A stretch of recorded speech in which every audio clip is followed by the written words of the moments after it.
L'invité café. Notre invité café, 7h15, et votre question au 31 9000. La situation de la greffe rénale en Guyane. Bien, nous en parlons avec un médecin de la direction prélèvement greffe de l'agence de la biomédecine, le docteur Régis Bronchard. Bonjour docteur Bronchard. Bonjour. Alors, un membre de l'agence de la biomédecine en Guyane, ce n'est pas courant. Quel est donc l'objet de ce déplacement ? Eh bien, l'objet, c'est soutenir le don d'organes et promouvoir le don d'organes, tout d'abord, donc sur le territoire guyanais, et en particulier en soutenant l'équipe du CHAR, de coordination hospitalière de prélèvement d'organes. Le CHAR est autorisé, donc l'hôpital de Cayenne est autorisé à prélever les organes depuis 2012, et il y a des prélèvements d'organes depuis 2014. Chaque année, il y a des recensements de donneurs décédés en mort encéphalique, peut-être qu'on en parlera, et des prélèvements d'organes. Donc une mission d'accompagnement des professionnels de santé ? Exactement. Alors, ce sont des missions quotidiennes, ce ne sont pas des missions exceptionnelles. Nous avons des services régionaux à l'agence, opérationnels, et nous maillons tout le territoire. Et nous sommes en mission avec un cadre infirmier qui s'appelle Monsieur Rolando. Et nous sommes en responsabilité des réseaux anti-Guyane, donc des 3 centres de prélèvement. Il y en a aussi un à Fort-de-France, il y en a aussi un à Pointe-à-Pitre. Accompagné notamment sur l'organisation du parcours de greffe. Exactement. Alors, nos missions débordent. Là, on est venu de façon un petit peu plus précise sur le don d'organes issus de donneurs décédés, mais nos missions sont aussi sur le don d'organes du vivant. Ça, c'est une question importante et j'espère que nous l'aborderons ensemble s'il y a vraiment besoin de communication. Et bien entendu, sur la greffe, et le territoire guyanais a un besoin. Écoutons, parlons-en. Il y a pas mal d'idées reçues autour de ce greffe, de ce don vivant. Oui, là, alors le don vivant de rein, alors ouais. on parle de l'organe rénal. Le don vivant concerne le foie de façon anecdotique. La majorité des cas, c'est des parents pour enfants dans des cas très particuliers. Mais par contre, le don vivant de rein, c'est 15% des greffes rénales en France. C'est quelque chose à promouvoir. Pourquoi ? Parce que c'est la greffe qui a le meilleur résultat. La greffe issue de donneurs vivants a le meilleur résultat. Alors comment vaincre les peurs, les réticences ? Alors il y a un point très important, c'est que c'est une activité qui est encadrée par la loi et même, je dirais même plus, nous, professionnels de l'agence de la biomédecine, nous sommes un service public sous tutelle du ministère de la Santé. Et nous sommes, nous, opérationnels, mais aussi nous avons un pôle formation, un pôle recherche, un pôle évaluation. Nous sommes responsables et garants de cette loi et des piliers de cette loi qui est partie des lois de bioéthique, on en parle actuellement. Et les piliers sont la gratuité et l'équité aussi, l'anonymat donneur-receveur et l'équité. Mais l'équité, c'est de faire en sorte de travailler à ce que des patients de territoires plus reculés, plus compliqués pour l'accès aux soins comme la Guyane, qui ont plus de problématiques d'insuffisance rénale. Il y a malheureusement aux Antilles, en Guyane, mais aussi à La Réunion, beaucoup plus d'insuffisants rénaux chroniques terminaux qui ont besoin de greffe, de faire en sorte d'assurer cette équité, en tout cas de tendre vers cette équité. C'est difficile de faire croire à un donneur vivant qu'on peut vivre aisément avec un seul rein. Exactement, ça peut être. Il y a besoin de beaucoup d'informations. Ouais. Ce qui est probablement important, c'est que toute la famille soit au courant de cette possibilité quand il y a un membre de la famille qui rentre dans la maladie rénale, qui n'entraîne pas forcément le besoin de dialyse et de greffe un jour, mais ça permet de mûrir à la réflexion et de se renseigner. Alors, le don vivant est très encadré. Tout le monde à l'intérieur de la famille peut être donneur, à condition d'être majeur. Ça ne concerne pas, il n'y a pas de don vivant par les mineurs. Donc, n'importe quelle personne dans une famille, un cousin, un frère, un mari, mais aussi un conjoint, mais aussi des amis. Tant qu'on peut prouver une relation amicale qui dure depuis au moins 2 ans, on peut être donneur d'organes. C'est encadré par un bilan médical extrêmement strict.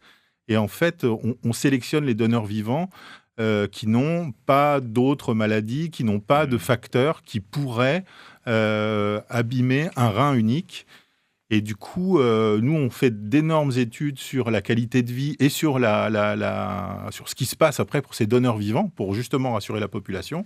Et on voit que non seulement il n'y a pas de risque d'insuffisance rénale, mais même quand on est sélectionné pour être donneur vivant, on a une meilleure espérance de vie que la moyenne de la population du même âge, tellement on est en bonne santé. Alors justement, docteur, en Guyane, on sait, on ne peut pas donner son sang. Comment on peut donner à ces organes ? Alors, on peut donner ces organes de deux manières. Le don le plus fréquent, en Guyane comme sur tout le territoire français, ce sont les donneurs décédés. Les donneurs décédés, c'est malheureusement des patients qui souffrent d'une lésion cérébrale aiguë. Le plus fréquemment en France, c'est l'accident vasculaire cérébral. Donc un vaisseau qui se bouche ou un vaisseau qui se rompt avec du sang qui se répand autour du cerveau.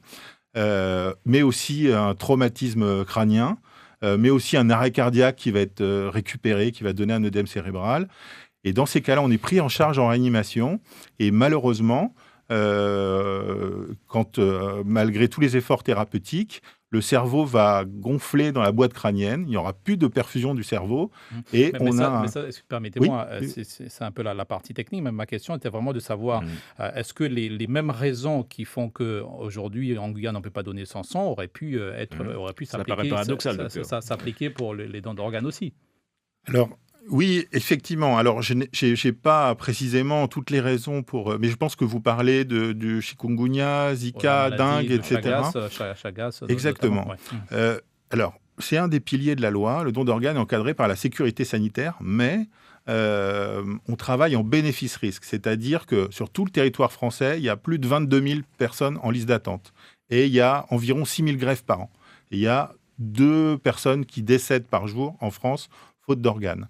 Du coup, on prélève des organes chez des patients de parfois plus de 90 ans, avec des antécédents de cancer guéris. On fait tout un travail d'amont avec les coordinations hospitalières de prélèvement d'organes, par exemple l'équipe de Cayenne, et on fait toutes les sérologies, on recherche toutes ces pathologies virales. On a des alertes avec les spécificités infectieuses, des épidémies de dengue ou autres.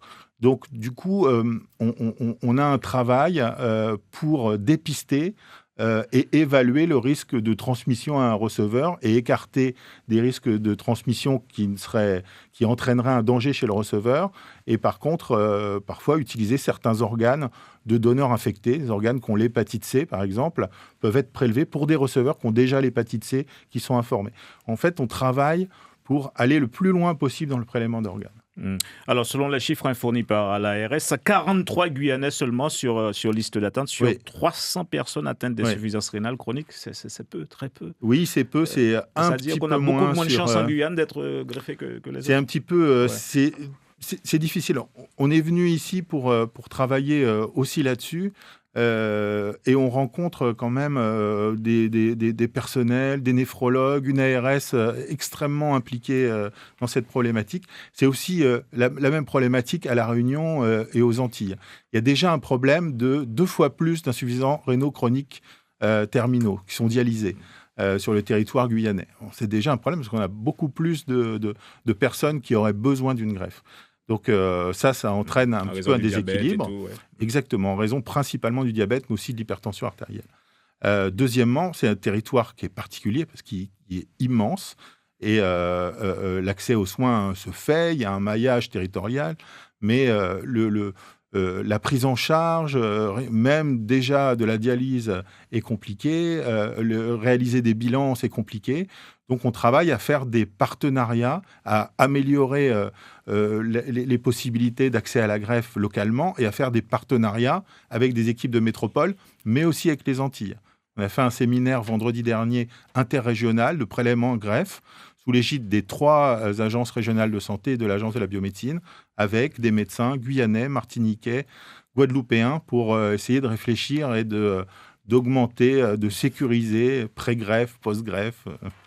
Alors justement, un mot, docteur, sur ce qui se fait exactement chez nous en Guyane. On sait que les hôpitaux ici en manque de compétences, et c'est bien connu, en tout cas de certaines compétences. Aujourd'hui, qu'est-ce qui se fait précisément? Tout se fait, prélèvement, greffe? Alors non, en Guyane, on fait le prélèvement d'organes, donc autorisé au prélèvement d'organes, je vous dis, depuis 2012. Donc il y a une coordination hospitalière de prélèvement d'organes. Donc ça, techniquement, ça se fait. Exactement, qui repose sur 2 professionnels qui sont au char, qui sont le docteur Hommel et Madame Claudette Fazer-Tindal, qui est infirmière, et qui repose aussi sur toute la chaîne de prélèvement. Donc c'est aussi le bloc opératoire, c'est aussi les services de détection, la neuro, la réanimation. Voilà, donc il y a le prélèvement sur donneur décédé. Suivez l'info sur Guyana Première, télé, radio et Internet.